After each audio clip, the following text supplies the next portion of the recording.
it recording? Oh, we're live. Okay, can you focus? There we go. Good girl. Okay. Homegirl looks beat, but it's okay. Like, I'm too close. Okay. I just lost my memory of what we're doing today. The main point of this video is like, I'm just looking at my essays and seeing how stupid I was because first off, okay. So you're just gonna see a head this whole time.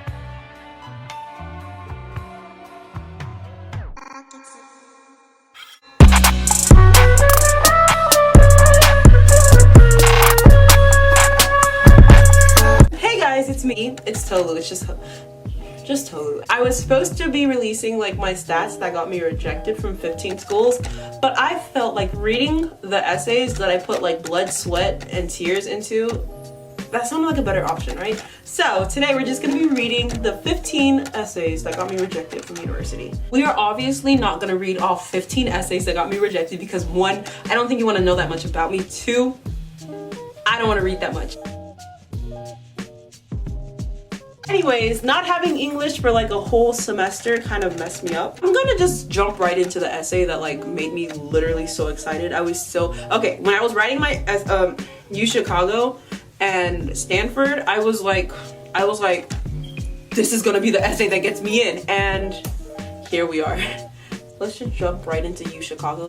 So their first prompt was, how does the University of Chicago, as you know it, now satisfy your desire for a particular kind of learning community and future? The residence halls, location in the city and outside of Georgia were the only things that excited me about college. Still does today, because I'm like literally, that's residence halls, location outside of Georgia. That's all I want in a university, and I'm getting that, thank God. Okay. Now as a senior, I know what I truly want, a place with different backgrounds and ideologies. I wrote it so I know how to say it, okay? I know what that word means. Okay, UChicago has all community. I need a comma there. Oh my gosh. I would love to be a part of. Well, I don't need the comma anymore because like I already got rejected, so. As I'm taking the summer to intern and decide. Whoa, I'm supposed to be interning this summer. Oh my gosh. I still have no idea what I'm doing with my life.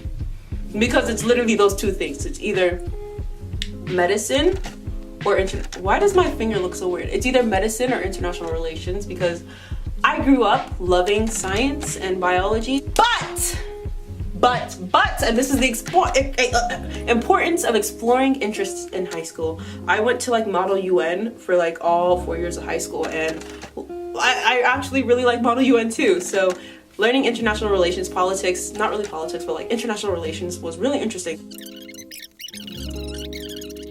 Spirit of adventurous inquiry, pose your own questions, or choose one of the past prompts. I was just like, there's no time to pose my own question, so I was just gonna choose one of the past. Maybe if you posed a question, you got in. I don't know. Anyway, so I chose the prompt that was like, you're on a voyage in the 13th century, sailing across the tempestuous sea. What if suddenly you fell off the edge of the earth? So that was a prompt, and before you even read this nonsense that I wrote, I'm gonna tell you the idea that I had. Is this lighting okay? The idea that I had was that dude is on the ocean, right? Dude is all his sailors or whatever, and they're falling. It's kind of like the writing style. You're gonna see the prompt in a second, but not the prompt, the essay, but the writing, like I left a lot of spaces because I was taking a risk. Might have been too much of a risk for them, but yeah, just read it. Let's read it. Okay. First sentence. James was right when he said he saw the edge. I was so wrong. The earth was flat indeed. But I'm full of sorrow. My last meal was dried meat. I was looking forward to having a pig for lunch tomorrow. I don't know why I said that. Okay. I miss my lady back at home. I haven't seen her in 3 years. I've traveled to India and China. And for what? To fall off the end of the earth on an empty stomach? Like, come on, food is life. I still don't believe what is happening. I am the captain, and I don't even know where I am. James said, oh. One of the main problems with this essay is that like I have a lot of grammatical errors because I usually write in the middle of the night, and I don't really, like everybody that I added to my essay to like check over stuff didn't really check over anything. So yeah, a lot of grammatical errors, but I look at it as this. It's the 13th century. Can you really spell in the 13th century? You cannot. Just kidding, you probably could. Anyways, back to the story. What it was supposed to say is James said he would take over steering and I left him at the helm. That's what was supposed to happen.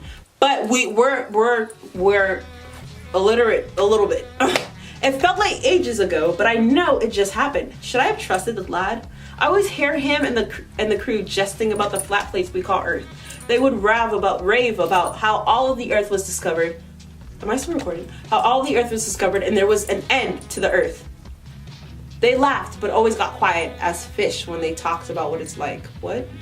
But when they talked about what it's like, then it's to fall. So it's supposed to be like a little mysterious thing going on, but I don't know what I was doing. When James goes on about the edge of the Earth looking like an explosion of stars is when I always stop him. I don't need the lad scaring my men with the dark abyss he calls the end. I never believed him, and yet here I am, falling. It's not as bad as it seems, falling to your impending death.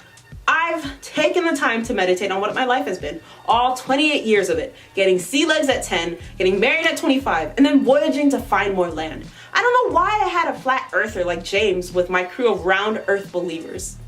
He was a lazy man, always said we would never find any more land or soon to fall.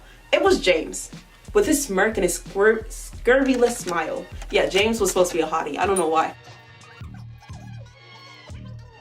I mustn't put too much thought into it as I've been falling for a while now. Wait, I'm still falling. So the whole point of that passage was, James said he was gonna take over the helm, but he stirred the men off the edge of the earth because he saw it. That's what the whole point of this paper was supposed to be. Anyways, it gets even like plot twistier because I've been reading a lot of dystopian novels and I love plot twisting. Sorry, I'm looking at the viewfinder all the time because I love how unattractive I am. Okay, so wait, I'm still falling. Will this hell ever end? Let me die, cruel earth. I hear my name. Don't call me as we fall to our deaths. James, only God can save us now. The starry end is dark, yet illuminous. Ominous. Oh my gosh, I can't read. But captivating. Wait. It's not night anymore. It's midday. We did not fall off the end of the earth. We are saved! So basically, in the passage before, he was talking about how dark it was, but now he's looking around, he's like, wait, it's not dark, it's light outside. Wait, okay, so, and then he said, we're saved. Oh wait, the crew is yelling in agony and calling my name. The sky is spinning. No, we're falling. But how? This is where the plot twist comes. There is no darkness or stars. It's broad daylight. The helm flashes before my sparkling eyes. I was in a trance. James did not cause our downfall. I did. A waterfall. There you go. That was really smart. Don't tell me I'm not smart. I'm really dumb. A waterfall. Look at those glistening rocks below. My wife would love a piece. No, wait. And then that's it. He dies. I'll just tell you the story. Starts off falling, thinks it's James, one of his like crewmen or whatever, that he like stirred them off, stirred them off into like the edge of the earth. But they're actually falling down a waterfall. And it was because the captain fell asleep at the helm. That's it. Does that make sense? No. Did I like it a lot? I still do it to this day. That essay was A+. I think I'm gonna like turn it into something. That was my favorite essay and it got me rejected from UChicago. And I really don't understand why. Can we just talk? I probably was waitlisted. I just didn't check because right as I saw like we are unable to, I just like clicked out. If you didn't want me first, like you don't want me now, you feel me? So anyways, so the second one that we're gonna get into is Stanford. Really wanted to go to Stanford, and one of the reasons why was because their application was really like, it was just cool. I was just like, wow, y'all really wanna know me. Y'all really wanna know me. First prompt, briefly elaborate on one of your extracurricular activities or work experience.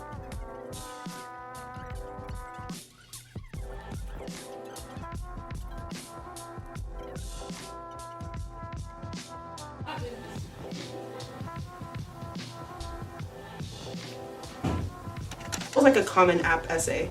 This is like Stanford, you feel me? The first question is, what is the most significant challenge that society faces today?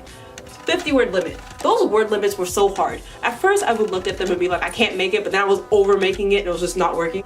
Tip. I mean, why would you listen to me? What is the most significant challenge that society faces today? 50-word limit. Before I forget. The inconsiderate division between interest groups is hindering society today. Acknowledging differences is healthy, but using them as a justification for conflict should not be encouraged. And that's still a problem. Like, this is why I love like international relations so much. Like, that right there, guys. That right there. Got me rejected from Stanford. Which historical moment or event do you wish you could have witnessed? Now, I personally do not wish to have witnessed any event before 1963, 64, 65. Actually, I'm gonna say 65 just to be on the safe side. And that is personally because, within the US at least. Maybe around the world, yeah, sure. But not until 1965. And if you know why, you know why. The falling of the Berlin Wall, that's the one I said. I had just finished reading Coming of Age in Mississippi, so a lot of civil rights, I was studying that for my class last semester, so a lot of that stuff was like fresh, raw in my mind. Still is very fresh. So yeah, that's why I said like anything after 1965. But yeah, I love reintegration, and the wall caused lots of people to be separated from their families. It marked the end to a violent.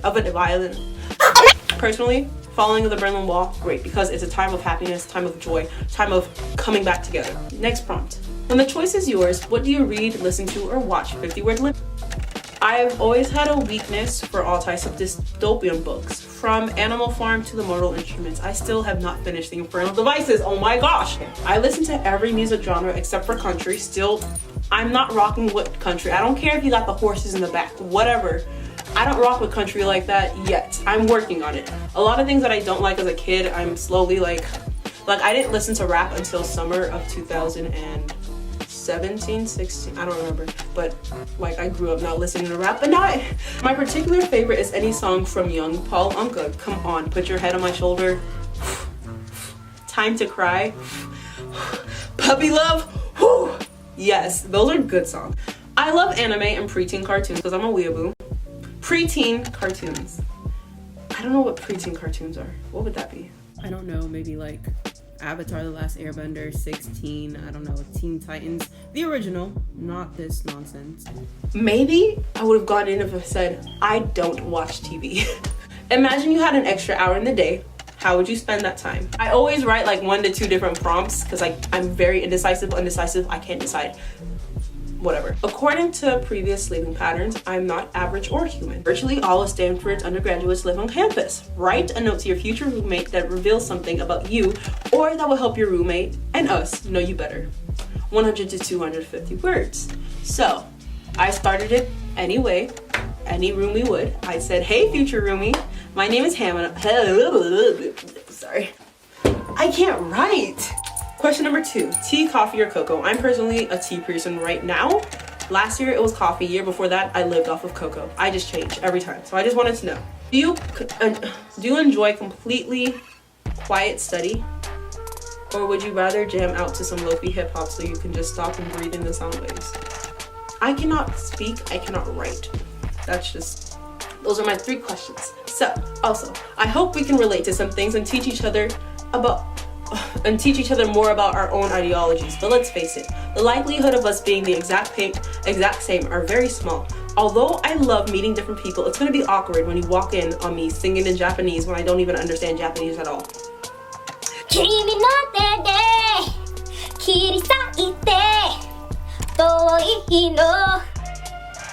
I don't know Japanese at all, and I don't even learn it. I'm just singing lyrics. I'm not a weeb, okay? Because I'm a weeaboo. It's just like how you like recite any song. Think of any song, Beyonce, Rihanna. Every other essay usually sounds the same because they're basically asking, why do you want to go to this school? When I was looking at NYU, I was looking at like Shanghai the most because I don't know, I just want to go to Shanghai because it's a total change of scene. I don't know, I just want to go there, you know? Or even, I wasn't even because I actually, before I knew, like, I didn't know that they had like another campus in Abu Dhabi. I just knew it was just like Shanghai. They have NYU Shanghai, so I was like, I'm going to go there. I want to go to NYU Shanghai. Apparently not. Not going. Thank you so much for watching. Be sure to like, comment, and subscribe. And yeah. Well, okay. Bye.